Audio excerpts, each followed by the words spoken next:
Assalamualaikum warahmatullahi wabarakatuh. Pertama-tama saya ucapkan terima kasih kepada Bapak Suad Firyawan SEMA selaku dosen pengampu mata kuliah Teknologi Keuangan Syariah. Tak lupa saya ucapkan terima kasih kepada teman-teman PSF yang telah meluangkan waktunya untuk menyimak dan mendengarkan presentasi dari kelompok 6.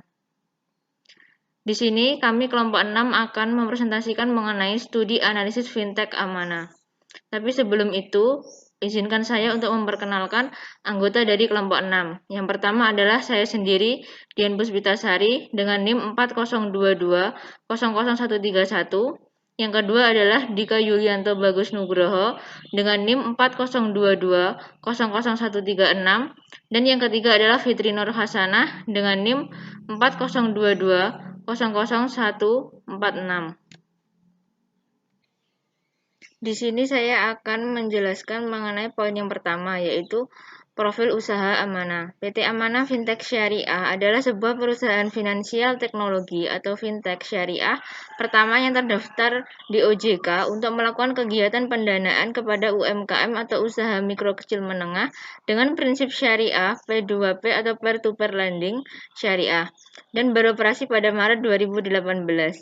Amanah didirikan oleh Lutfi Adiansyah yang juga sebagai CEO dari perusahaan Amanah.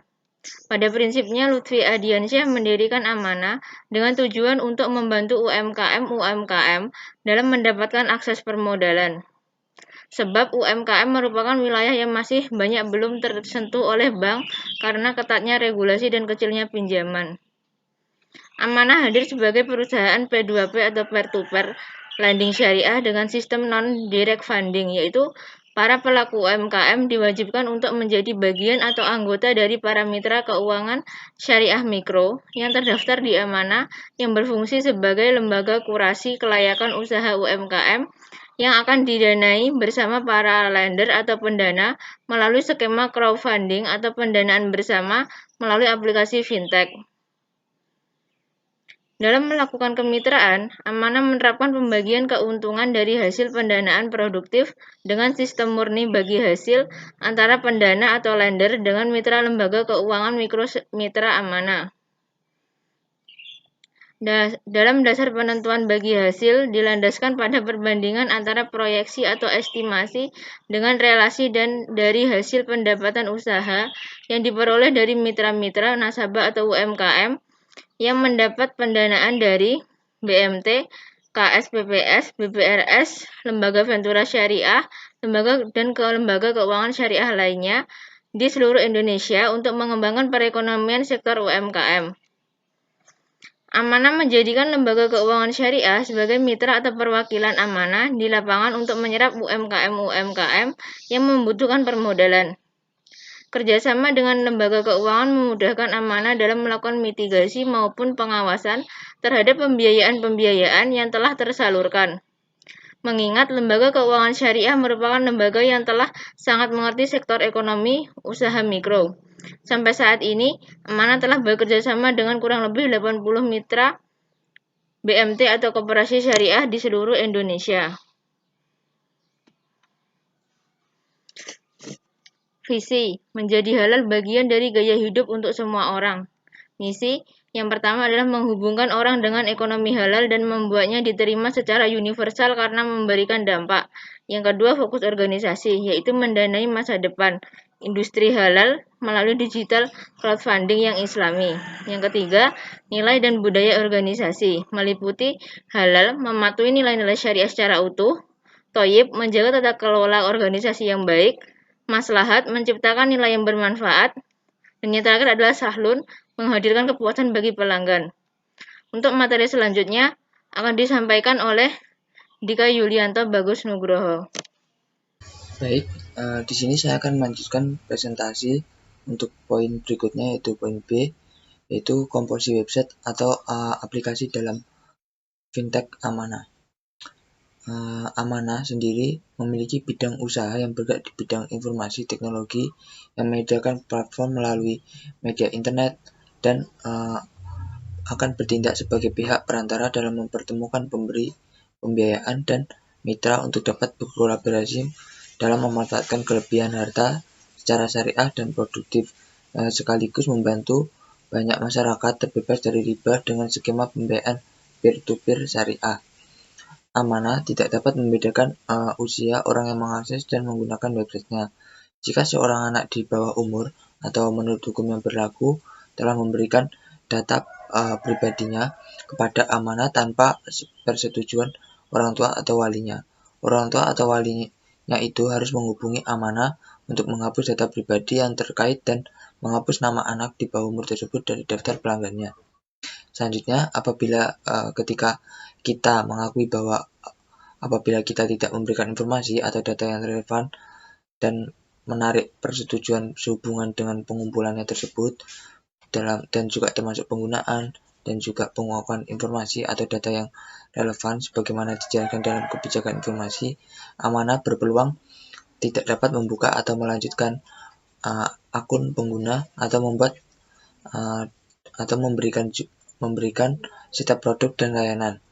Terus amanah mengizinkan kita menggunakan atau mengakses konten situs, produk, layanan interaktif kami.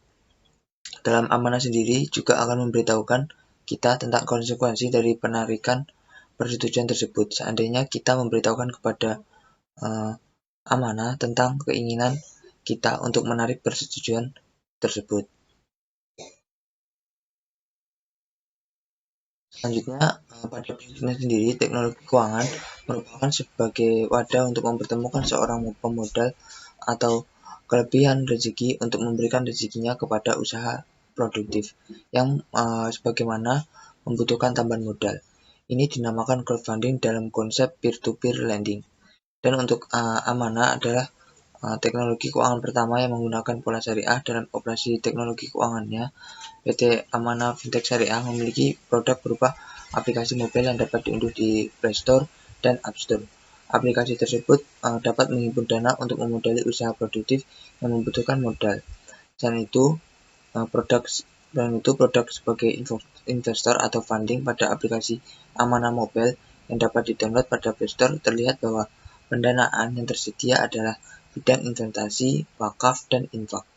Pada produk investasi yang disediakan oleh Amanah aplikasi mobile dikarenakan ini berprinsip syariah. Penggunaannya sendiri dalam akad syariahnya mengembalikan hasil crowdfunding dari pemodal untuk mendapatkan margin yang digunakan dalam akad musyarakah, mudharabah, murabahah, dan ijarah.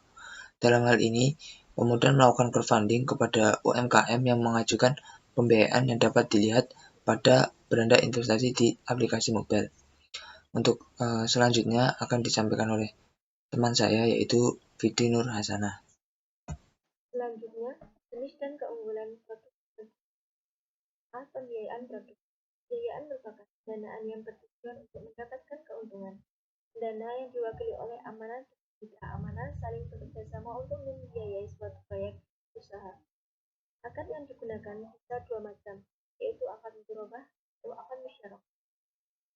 Wakaf. Operational helpdesk compliance dan handling operation dan reporting financial HRD product business dan digital marketing kreatif dan marketing public relation community development loyalty program sosial media spesialis. Produk wakaf merupakan pendanaan yang bertujuan untuk beramal atau tidak mendapat hal-hal yang dibiayai dengan produk wakaf bermacam-macam yang terpenting sifat jangka panjang atau tidak harus dipakai, seperti pembangunan masjid, rumah sakit, atau wakaf produktif untuk usaha pertanian. Infak. Produk infak merupakan pendanaan yang bertujuan untuk beramal atau tidak mendapat keuntungan.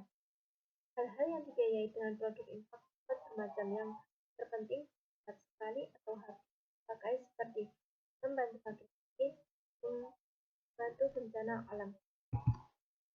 Keunggulan pertama, P2P lending. Imbal hasil yang halal dengan proses dan transparan, kamu bisa mendapatkan hingga 20,6%. Keamanan dan kenyamanan kamu yang komitmen kami bantu sejahterakan masyarakat secara keseluruhan. Tidak perlu ragu lagi, keamanan dan kenyamanan kamu keutamaan lagi. Fintech syariah pertama yang diawasi berizin OJK terintegrasi dengan sistem Dukcapil, sistem EKYC dengan sistem scoring, tanda tangan langsung dengan pendana dan penerima dana secara digital, bekerja sama dengan asuransi syariah. Kedua, perencanaan porsi haji.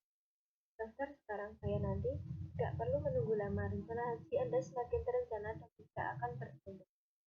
Perencanaan syariah Fatwa Majelis Ulama Indonesia nomor 004 Munas X MUI X1 2020 tentang pembayaran setoran awal haji dengan utang dan pembiayaan. Proses mudah karena telah terintegrasi dengan Cisco Haji. Tanpa jaminan, layanan yang sangat direkomendasikan untuk semua kalangan.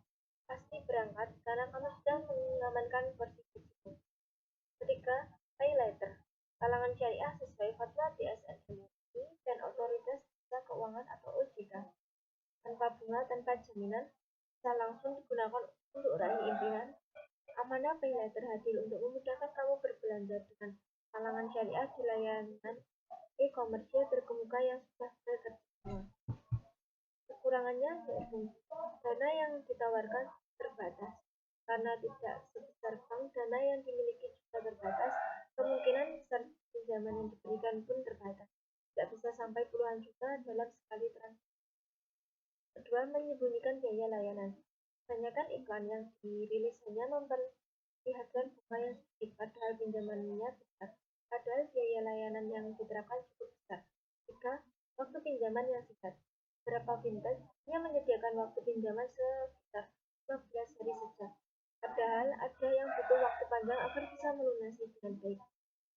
Kelima, masih rawan terjadi penipuan. Terkadang ada pihak-pihak yang menawarkan pinjaman dengan fintech. Pengguna tidak akan tahu apalagi terus mendapatkan SMS atau telepon secara acak. Dan terakhir, beresiko saat melakukan investasi.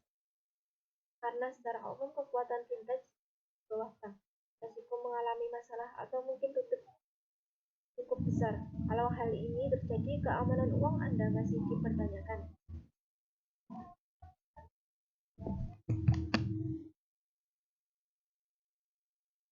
Yang D, mekanisme pendanaan di amanah. Untuk mendapatkan nasabah pembiayaan, amanah bekerja sama dengan mitra amanah. Mitra amanah dapat mengajukan pembiayaan untuk nasabah atau anggota secara elektronik pada amanah untuk diteruskan pendanaan. Setelah pembiayaan yang diajukan penilaian mana, maka diiklankan di aplikasi mobil amanah. Setiap orang telah mendaftar menjadi pendanaan dapat memilih satu atau lebih iklan pembiayaan yang ada di aplikasi mobil amanah. Setiap pendana dapat menadai produk pembiayaan minimal 1 unit. Dalam satu produk pembiayaan minimal ada 20 unit. Mana menjadi perwakilan para pendana untuk menyalurkan dana pada pembiayaan dan monitor dana yang telah Adapun proses pendanaan melalui mobil amanah sebagai berikut. Pertama, memilih pembiayaan dan menentukan jumlah unit yang didanai. Kedua, klik dana untuk menambahkan pembiayaan ke keranjang pendanaan. Tiga, lihat keranjang dan klik lanjutkan untuk memulai proses pendanaan. Keempat, baca dan setujui akad atau ikrar bekerja sama pendanaan. Setelah itu klik lanjutkan. Pilih metode pembayaran. Bayar tagihan sesuai dengan jumlah tagihan dan metode pembayaran yang telah dipilih. Selanjutnya proses pembiayaan selesai dan pendana dapat melihat perkembangan setiap pembiayaan yang telah didanai di menu portofolio. Materi yang selanjutnya adalah mengenai model skema akad fintech amanah. Akad yang digunakan pada PT Amanah Fintech Syariah ada berupa akad musyarakah, yaitu kerjasama pembiayaan yang terjadi antara pemberi pembiayaan dengan mitra dalam rangka mengumpulkan modal atau rasul mal untuk membiayai suatu objek usaha. Dalam akad ini, pemberi pembiayaan disebut juga dengan pemberi pembiayaan pasif dan mitra disebut sebagai pemberi pembiayaan aktif. Selain itu, dari segi pembagian risiko, untung dan rugi akan disepakati bersama antara kedua belah pihak. Akad yang kedua yaitu akad mudharabah, yaitu kerjasama yang dilakukan antara pemberi pembiayaan dan mitra, di mana pihak pemberi pembiayaan akan menyertakan semua modalnya dari kebutuhan suatu objek usaha yang akan dibiayai dan pembagian nisbah bagi hasil sesuai kesepakatan bersama. Yang pertama, skema pendanaan dengan akad mudharabah. Rincian dari skema pendanaan dengan akad mudharabah di PT Amanah adalah sebagai berikut. Yang pertama, calon penerima pembiayaan mengajukan pembiayaan kepada mitra amanah. Kemudian mitra amanah melakukan penilaian untuk melihat kelayakan pembiayaan. Yang kedua, setelah sudah dinyatakan pembiayaan layak, kemudian mitra amanah mengajukan pembiayaan tersebut kepada amanah. Amanah melakukan penilaian terhadap pembiayaan tersebut untuk dilihat kelayakannya. Setelah sudah dinyatakan pembiayaan layak, kemudian amanah mengiklankan pembiayaan tersebut di aplikasi mobile amanah. Yang ketiga, pendana memilih pembiayaan tersebut untuk diberikan ke pendanaan. Pendana menyetujui perjanjian atau akad mudharabah antara pendana dengan mitra amanah melalui aplikasi mobile amanah. Amanah menjadi wakil pendana untuk melaksanakan akad tersebut. Yang keempat, mitra amanah melakukan akad dengan penerima pembiayaan. Akad yang dilakukan bisa berbagai macam, seperti murabahah, mudharabah, musyarakah, dan yang lainnya. Yang kelima, amanah mentransfer dana pembiayaan ke rekening penerima pembiayaan. Yang keenam, penerima pembiayaan mentransfer bagi hasil maupun pokok pembiayaan kepada amanah setiap bulannya.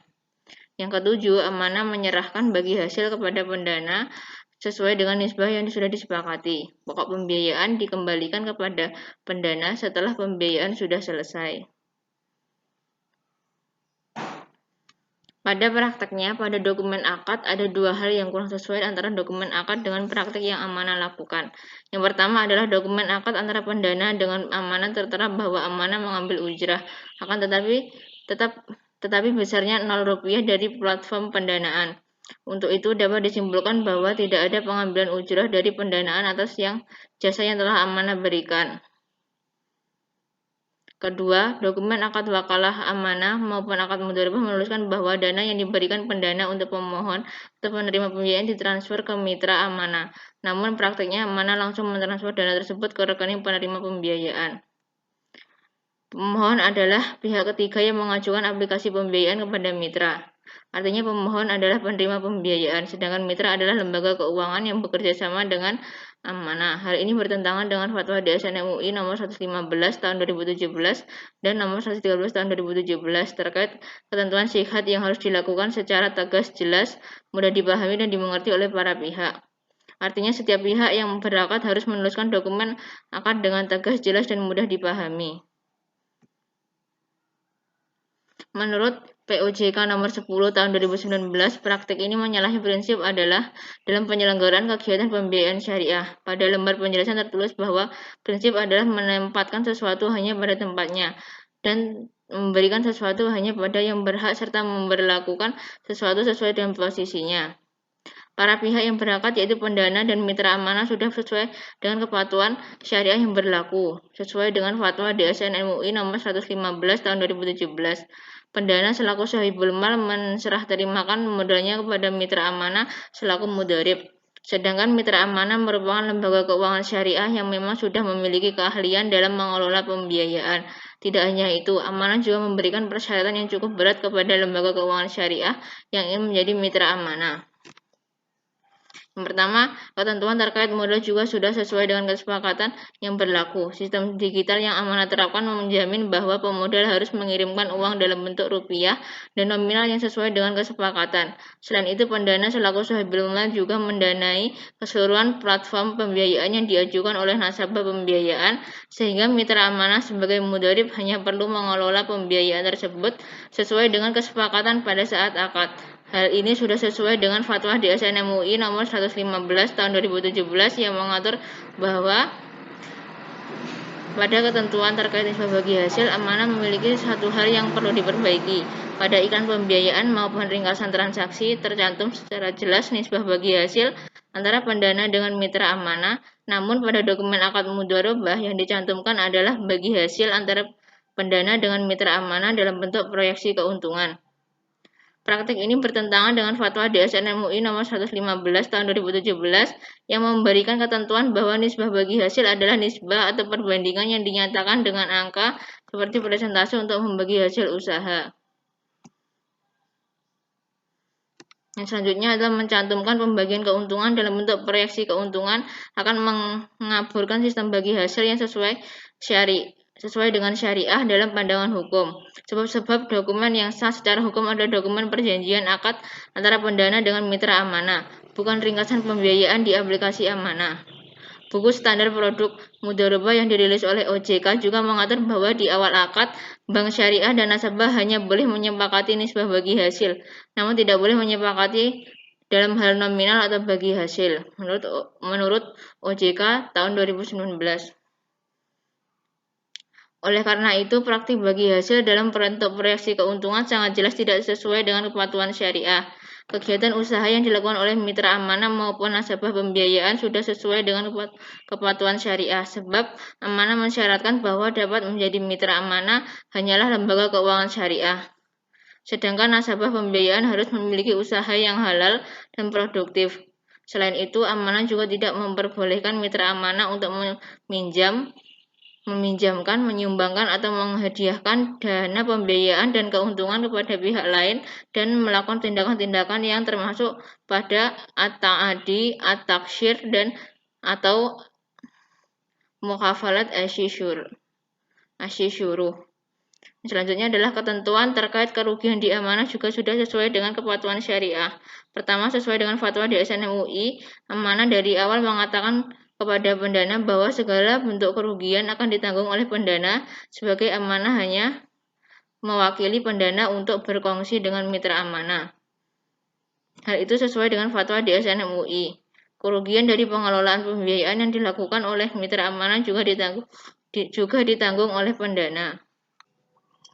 Untuk penjelasan selanjutnya akan dilanjutkan oleh Saudara Dika Yulianto Bagus Nugroho. Baik, saya akan melanjutkan kembali presentasi untuk poin yang kedua, skema pendanaan dengan akad musyarakah. Dalam hal ini, para pihak yang terlibat dalam pembiayaan fintech dengan akad musyarakah terdapat 4 pihak, yaitu 1. PT Amanah Fintech Syariah sebagai perusahaan fintech penyelenggara, yang kedua, pemberi pembiayaan aktif, yang ketiga, pemberi pendanaan dalam bentuk orang maupun perusahaan, yang keempat, penerima pendanaan. Amanah sebagai pihak atau perusahaan penyedia platform dengan platformnya, maka Amanah mempertemukan pemberi pendanaan dan agen atau mitra. Dalam platform tersebut juga, agen dapat menawarkan, mengunggah, maupun mempublikasikan objek usaha yang dilaksanakan dalam bentuk pendanaan ataupun pembiayaan. Penerima pembiayaan justru akan mengajukan pembiayaan melalui aplikasi kepada mitra atas dasar skema sebagai berikut. Yang pertama, agen dalam pelaksanaan pembiayaan adalah menjadi penanggung jawab tentang kualitas pembiayaan. Atas dasar tersebut, maka pihak agen melakukan analisa kepada penerima pembiayaan usaha yang mengajukan pembiayaan itu. Untuk yang kedua, dengan peran tersebut ketika terjadi perjanjian pembiayaan, maka yang terjadi perjanjian adalah pemberi dana dan mitra sebagai pemberi pembiayaan aktif. Untuk yang ketiga, penerima mengajukan pembiayaan kepada mitra dan selanjutnya pihak mitra akan melakukan analisa mendetail tentang kelayakan usaha dari calon penerima dana. Dalam pelaksanaan sendiri, peminat pemberi pembiayaan hanya dapat melakukan transaksi melalui smartphone berbasis Android. Akses terhadap web Amanah melalui web dari PC hanya berisi informasi tentang profil Amanah, profil pembiayaan wakaf, dan infak. Dengan demikian, peminat harus setidaknya memiliki smartphone pribadi, sehingga baru dapat mendaftarkan diri mulai registrasi dengan nama email, username, dan nomor HP, sehingga dapat melakukan login berikutnya. Setelah melakukan login, maka peminat pemberi dana dapat mencari usaha-usaha yang sesuai minat dan tentunya berikut hasil analisa prodi sendiri atas jenis unitnya. Setelah melakukan proses transfer, nasabah tidak menerima kopi dari perjanjian pembiayaan tersebut.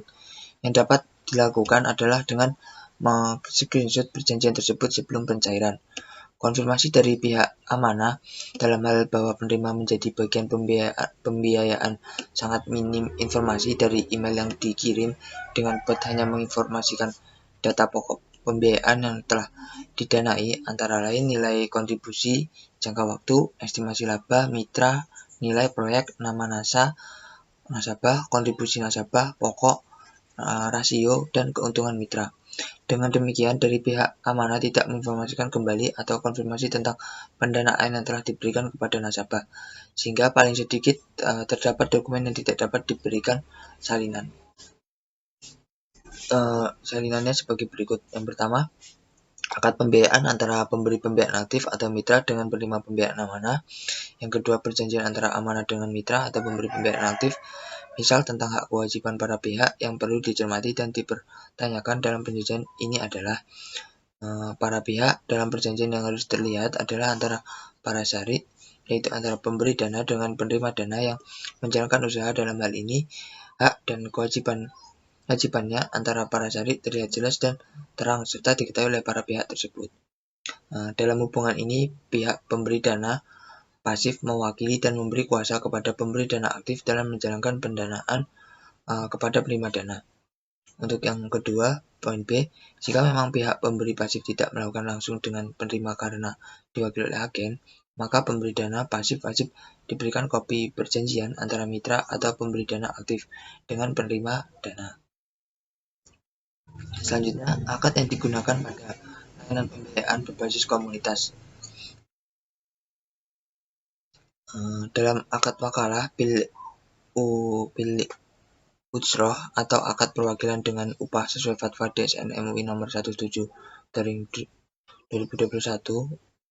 wakalah bil ujroh dilakukan antara amanah dengan pemberi pembiayaan. Akad wakalah menurut ulama baru dengan dianggap sah apabila memenuhi syarat-syarat sebagai berikut.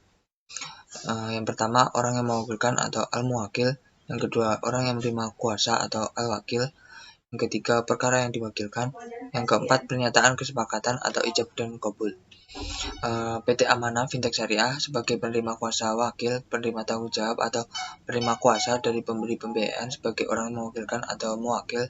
Dalam hal ini menyalurkan dananya kepada penerima pembiayaan agar pembiayaan yang mereka keluarkan sampai kepada penerima pembiayaan, penyelenggara, dan pemberi pembiayaan. Untuk melakukan akad wakalah bil usroh, sehingga dari mewakilkan tersebut amanah berhak mendapatkan keuntungan atau ujroh atas penyediaan jasa yang diberikan, seperti jasa IT atau jasa pengadaan virtual account. Itu tadi penyampaian presentasi dari kelompok kami. Apabila ada kurang lebihnya, mohon untuk dimaafkan dengan seikhlas-ikhlasnya. Sekian, terima kasih. Allahumma fiq illa aqwamit thoriq. Wassalamualaikum warahmatullahi wabarakatuh.